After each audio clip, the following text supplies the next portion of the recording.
Nëse do të shohim edhe klasifikimin pas javës së 22 në Serie A, kryeson Interi me 54 pikë, një më shumë se sa Juventusi, dhe rezultatet e Series A, barazim ka regjistruar Juventusi, barazim ka regjistruar Milan, megjithatë pavarësisht kësaj, Milan mbetet në vendin e tretë me 45 pikë, ndërsa Atalanta në vendin e katërt me 35 pikë.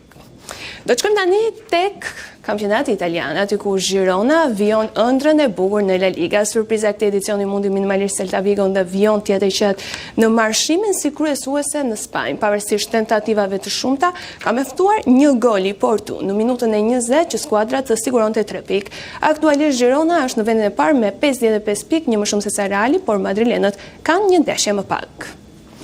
Atletico Madrid bëri detyrën ndaj Valencias dhe ngjitet në vendin e tretë në La Liga. Madrilenët fituan 2-0 në shtëpi në një ndeshje që foli gjitha për ata. Një gol në secilin pjesë bëri që ekipi i Diego Simeones të ishte më i qetë. Lino dhe pasti Memphis Depay dhuruan fitoren e Atleticos së Madridit, megjithatë nuk ka kohë për të festuar, pasi e presin 2 ndeshje të rëndësishme, fillimisht ndaj Rayo Vallecano's në mesjavë, ndërsa të dielën është derbi madrilen Atletico Real.